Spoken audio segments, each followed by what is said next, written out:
আজ সকাল থেকেই ব্লগটা শুরু করছি যে গ্রামের বউয়ের কত সকালে ঝামেলা থাকে দেখেন। তো আসসালামু আলাইকুম, আশা করি সকলে ভালো আছেন। আমি সন্ধ্যা নতুন ব্লগ নিয়ে আপনাদের কাছে আবারও চলে আসলাম। সকালবেলায় ঘুম থেকে উঠে বিছানাটা গুছাতে লেগেছে। আমাদের বিছানার কি অবস্থা দেখেন, ছোট বাচ্চা থাকলে যা হয় আর কি। তো আমি সুন্দর করে বিছানাটা গুছিয়ে ল্যাপটা এক সাইডে করে দিলাম। তারপর আমার সোনামণির ছোট্ট ল্যাপটা গুছাবো।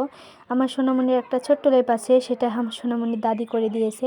এটাতে কিন্তু আর আব্বু মানুষ হয়েছে আর আন্টিও মানুষ হয়েছে, আবার ও মানুষ হলো।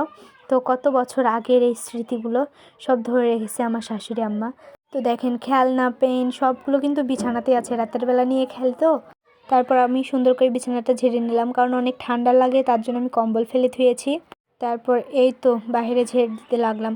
গোটা বাড়ি ঝাড়ু দেওয়া হয়ে গেছে, তারপর আমি ঘর গোছাই, তারপর বাইরে ঝাড় দিতে লাগলাম। সারাদিন শুধু বাচ্চারা উঠানামা করে, তার জন্য এই পার শুধু ধুলা আর ধুলা। তো ঝাড়ু দেওয়ার পর কালকে এক জগ্গর ভিজা জামা কাপড় ছিল, লিহরে নাকি জামা কাপড় ধুতে হয় না, তার জন্য বিকালে তুলে নিয়ে গেছিলাম। আবার ভোরবেলায় রোদের একটু চিকিস বাড়াতে না বাড়াতে আমি আগে জামা কাপড়ই লেড়ে দিতে আসছি, না হলে পরে আবার মনে থাকবে না, আর সোয়েটারগুলো সব ভেজায় থেকে যাবে। তো এগুলো সব আপনার ভাইয়ার প্রোগ্রাম শেষ করলো, তার জন্য কাল সব কেচে দিয়েছি। আমার শাশুড়ি আম্মারও ছিল, কাল বিকালে গোসল করেছে, তার জন্য সব ভেজা হয়ে আছে। আর এগুলো টপ করে আমি লেড়ে দিয়ে তারপর আবার বাচ্চা দেখতে এসেছি। এখানে আমার ব্রয়লারের ছোট্ট ছোট্ট বাচ্চাগুলো আছে। এখানে আমি লাইটের ব্যবস্থা করে দিয়েছি, দেখেন কত কিউট কিউট বাচ্চা। লাইট দেওয়া থাকলে শীতের সময় তাদের একটু গরমও ধরে, আবার খাবারও দেখতে পাই। দেখেন খাবার দেওয়ার সাথে সাথে সবাই কেমন ওখান থেকে চলে আসছে। বাচ্চাগুলোকে কত খিদা লাগছে, সারা রাতে কিছু ছিল না, সকালে কিছু ছিল না, তো আমি দিলাম।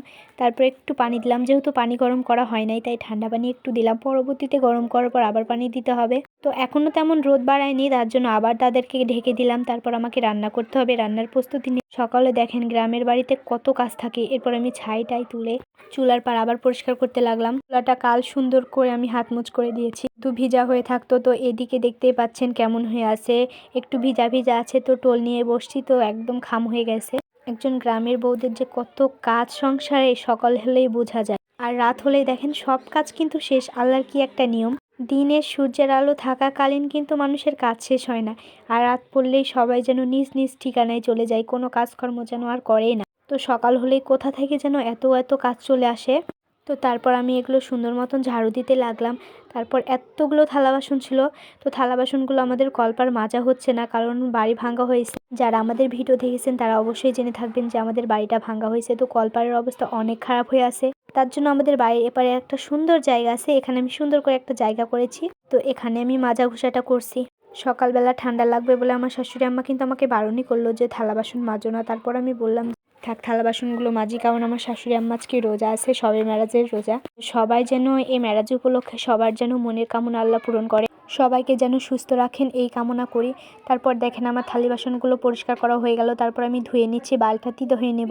নিচে পানি পড়লে কিন্তু বেশি পানি নষ্ট হয়ে যাবে। আর এদিকে অনেকগুলো বাতা ধোয়া হয়েছে বাড়ি ভাঙার, তার জন্য আমি বালতিতেই সবগুলো পানি জমা করছি, তারপর একদিকে ফেলে দেব। একটু একটু করে বেলা উঠছে আর আমার কাজকর্মগুলো আস্তে আস্তে শেষ হচ্ছে। তারপর আমি থালা বাসনগুলো উপর করে দিলাম যাতে পানিগুলো নিংড়ে যায় আর শুকনা হয়ে যায়। এখানে কিন্তু আমি থালি বাসন সবসময় গুছিয়ে রাখি, আবার নেওয়ার সময় কিন্তু এলোমেলো হয়ে যায়। তো সব কাজ সেরে এখন রান্নার পালা। দেখতে পাচ্ছেন সিম দিয়ে আলু দিয়ে ঘাঁটি করছি, সিমগুলো অনেক বিচি বিচি ছিল তার জন্য। তারপর আরেকটা রান্না করব, এখানে আলু পেঁয়াজ দিয়ে ছোট মাছের পুরপুরি করব, যেটা তো আমার অনেক পছন্দের খাবার। অনেকগুলো পেঁয়াজ দিয়েছি, অনেকগুলো আলু দিয়েছি, তারপর মশলাগুলো মাখিয়ে হাত দিয়ে চটকিয়ে চটকিয়ে তারপর মাছগুলো দিয়ে দেবো।